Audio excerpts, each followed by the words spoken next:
enjoying only me no keep utara mi sita. The other one that I said about my marriage, I just don't want people to say my story for me. That was why I came out to say, and that is my style. I will come out to say it. Kí tó wá sọ nǹkan tí ò ṣẹlẹ̀, àbí kí n tó wá máa gbọ́ nǹkan tó máa bà mí nú jẹ́, mi ò mọ̀ pé ẹ tún máa padà fi bà mí nú jẹ́ ni. That was why I came, because people were already asking me, you are not posting your husband, you are not posting. Mo dẹ̀ mọ̀ pé lẹ́yìn yẹn lọ́jọ́ yẹn oríṣiríṣi nǹkan ló máa jáde. Ẹ̀yin èèyàn wa, BIOLA ADEBAYO tí ẹ mọ̀ tí ó ń ṣe fíìmù Yorùbá, ó ti reply sí gbogbo allegation tí wọ́n ti ń pass sí o lẹ́yìn ìgbà tí ó ti sọ̀rọ̀ síta wípé òun pẹ̀lú ọkọ òun ẹni tí wọ́n jọ ṣe ìgbéyàwó papọ̀ wípé wọn ò jọ sí mọ́. BIOLA ADEBAYO ó fẹnuba ọ̀rọ̀ yìí ní interview kan tí wọ́n ṣe pẹ̀lú rẹ̀. Níbẹ̀ ni BIOLA ADEBAYO ó ti sọ ọ̀pọ̀lọpọ̀ ọ̀rọ̀ nípa òun pẹ̀lú ọkọ rẹ̀. Ó tún fi pẹ̀lú rẹ̀ wípé ní òun pẹ̀lú ọkọ òun tí àwọn fira wọn lẹ̀, ó ní àwọn méjèèjì ni wọ́n jọ mọ̀ sí ọ̀rọ̀ náà o. Nígbà tí òun fẹ́ jáde tóun fẹ́ sọ ọ̀rọ̀ náà, ó ní òun sọ fún ọkọ òun wípé nǹkan báyìí lòun fẹ́ ṣe o. Arábìnrin náà ó sọ ọ̀pọ̀lọpọ̀ ọ̀rọ̀ nínú fídíò yìí. Ó ní wípé ó ní kí ló tún ṣẹlẹ̀ tí àwọn èèyàn tí wọ́n máa ń báyàn jẹ́ báyìí.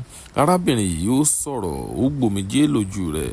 Ẹ jọ̀wọ́ ẹ wo fídíò yìí láti bẹ̀rẹ̀ títí dé ìparí, ẹ máa rí ẹ̀kọ́ púpọ̀ kọ́ nínú fídíò yìí. A ó máa play fídíò náà fún yín ní ẹ̀kúnrẹ́rẹ́ báyìí. Ó ti yá. Ló jẹ́ kí n sọ mi ò bá má sọ kankan ẹ ló against mi náà ni. And even before I posted, I've actually told my husband before that time, so he was aware that we posted so that other people will not tell the story. So it was not supposed to be very new. For every other thing that came after it, to God be all the glory. He was aware that I would post. He knew about it. It was not to tarnish his image or to do anything. I can't even do that. Shebi is my husband, the father of my child. No, I never. He knows, he himself knows that I'm not what they say I am. But God knows everybody. Ọlọ́run ló mọ ọkàn ẹ gbogbo wa. Àmọ́ mo mọ̀ pé Ọlọ́run wà o. Ọlọ́run tó rínú tó róde tó mọ everybody. Ó máa san fún oníkálùkù gẹ́gẹ́ bí iṣẹ́ ọwọ́ ẹ̀. Kó san mí lẹ́san. Gbogbo ìwà tí mo wù pátápátá kó fi san mí lẹ́san. Ó ti tán, I will not say more than that. Enjoying only me no keep utara mi sita. The other one that I said about my marriage, I just don't want people to say my story for me. That was why I came out to say, and that is my style. I will come out to say it. Kí tó wá sọ nǹkan tí ò ṣẹlẹ̀, àbí kí n tó wá máa gbọ́ nǹkan tó máa bà mí nú jẹ́, mi ò mọ̀ pé ẹ tún máa padà fi bà mí nú jẹ́ ni.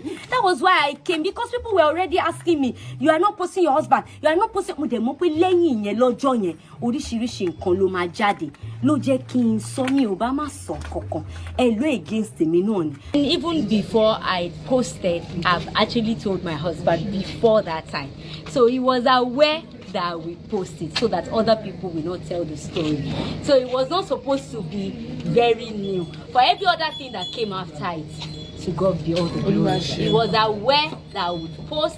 He knew about it. It was not to tarnish his image or to do anything. I can't even do that. Shebi is my husband, the father of my child.